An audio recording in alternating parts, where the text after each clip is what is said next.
Hello and welcome back. Now, in this video, we're going to start talking about how we can move our tank. So to move the tank, we're going to have to add some sort of offset. And in Unreal Engine, when it comes to adding an offset, we need to make the decision whether to make the offset in local space versus world space. So let's discuss the difference between these two things. Now here in the editor, I have the pawn tank selected. And as soon as I have this selected, you'll notice that there is a gizmo. That's what this thing is called, a gizmo. It has 3 arrows and they're each a different color. Now, if you haven't noticed, at the bottom left of the screen is another smaller gizmo. And this sort of looks similar to the gizmo on the actor that we're selecting. So if I select any actor, we always get this gizmo. And of course, the gizmo changes when we go from translate to rotate to scale mode. So as long as we're in translate, which we can access from this leftmost icon at the top right of the viewport or with the W key, we have the ability to move things or translate them by dragging on one of the arrows on the gizmo.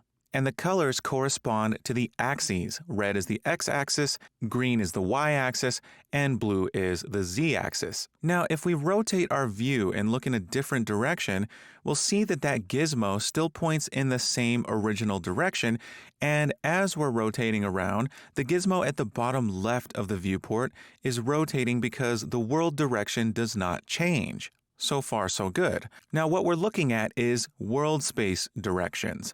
But for each actor in the world, there is a local direction, and we can see that by clicking on this icon that looks like a world. And the pop-up says, cycles the transformed gizmo coordinate systems between world and local space. When we see a world here, that means we're looking at world space. But if we click on it, it now turns into a cube, and we're now looking at local space for the given actor that we have selected. The gizmo at the bottom left of the viewport still shows us world space. But if I take this actor and I switch to rotation mode and rotate it, then when I go back to translation mode, you'll see that the gizmo is now pointing in a different direction. The actor itself has its own local x-axis. We can think of the x-axis for the actor as its forward vector. Now notice that at the bottom left of the screen, that gizmo is still pointing in the same direction. But this actor here, the pawn tank, has its own local x direction and it's pointing in a different direction. Now, if I click on the cube here and turn it back into a world, now the gizmo for the tank is matched up and aligned with the world axis direction. So we can switch between world and local space for any given actor to see its local direction versus its world direction. So we've seen that for any actor that we select in our world, it has its own local direction. And this may or may not be different than the world direction, as indicated in this image here. So this is very important when it comes to moving objects. In Unreal Engine, there are functions for moving objects, and there are a different set of functions for moving in world space versus local space. Let's say our tank is facing this way, and its x-axis is pointing slightly to the left, as indicated by the arrow that I've drawn here on the tank. Now we can see based on this gizmo to the bottom left that the world x-axis direction is pointing to the right. So the tank is not aligned to the world space direction. Now say we were to move this tank in world space in the positive x direction. Then even though the tank is pointing to the left, it's still going to move in that world x direction and it'll look like it's moving backwards. So that's not what we want. Now, on the other hand, let's say we use a function that's designed to move the tank in its own local space. That means if we move the tank in its own local x direction, it's going to move forward in the direction you would expect, and that is the behavior that we want. Now, in Unreal Engine, the function that can do this for us is called add actor local offset. This function moves the actor in a local direction. Now, it applies an offset, which is a single movement. Essentially, we tell it which direction to move and how far, and it moves that object once, which means we're going to call this function every frame that we want to move the tank. So we're going to be moving it in small increments, since calling a function every frame means we're calling it a lot. Now for our tank, its own local x-axis is its forward direction. So this is the axis we're going to use when we add a local offset. Now here's the Unreal Engine documentation for add actor local offset. You see that it's a function that belongs to the actor class. That's why it's called add actor local offset. Now because it exists on the actor class, pawns will inherit this function so we can use it. Now here's the syntax. It has 4 input parameters. The first is an f vector called delta location. So we're going to need to create an f vector that we can pass in to this add actor local offset function. So we know about this add actor local offset, and I'd like to experiment with this just to see how it works. So we can do this in the tick function. Now we are not overriding the tick function here in the tank class, but we do have it in the base pawn class. If we go to basepawn.cpp, here we have the tick function.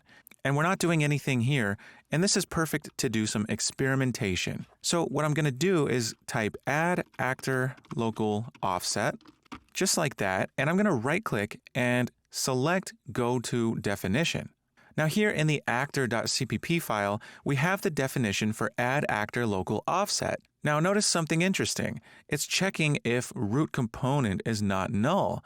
And if it's not null, then it calls this function add local offset. So really what we're doing is adding an offset to the root component. And since all other components are attached to the root component, they'll move along with it. So it's important to note that when we're adding a local offset, we're moving the root component and everything else just moves with it. Now if we hover over add local offset, we'll see that all 4 of the input parameters are listed here. And aside from the first one, which is an f vector, the others have default values. Notice bool b sweep. It says equals false.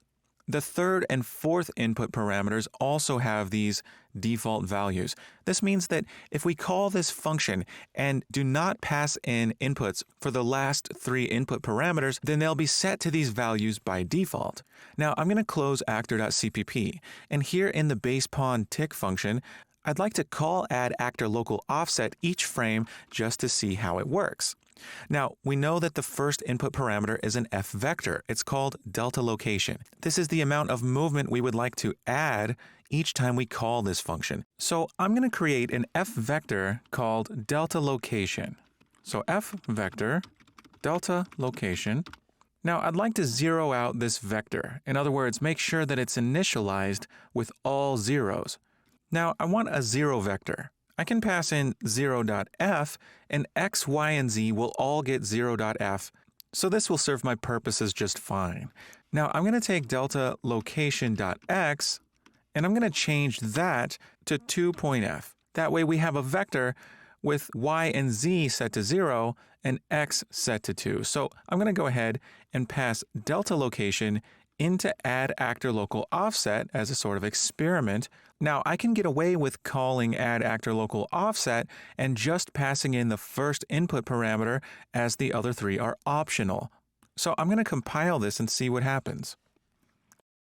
Now if we go ahead and hit play, notice a couple of things. First of all, look, the tower is moving too. That's because we put this in the tick function for base pawn, and both of these pawns inherit from base pawn. So in fact, all of these pawns were moving. And the interesting thing is that they're all moving in their own x-axis directions. We can see everything move at once from this point of view if we click the drop-down next to play and select simulate.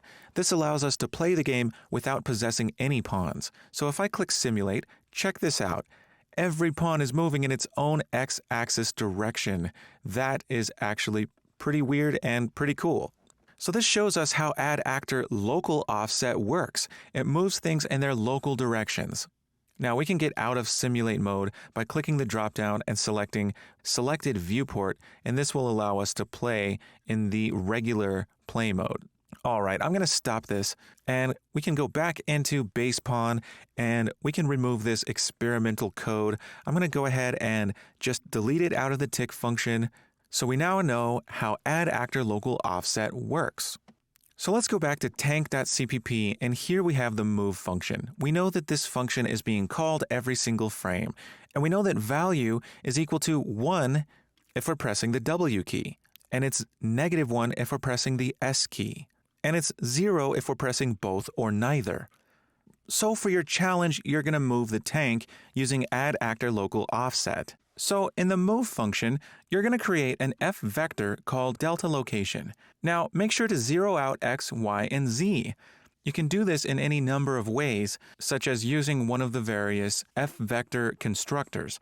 Now, once you've zeroed out all the components, then set its X to the value of value, that float input parameter in the move function. Once you've done this, go ahead and call add actor local offset, passing in delta location. Pause the video and do this now.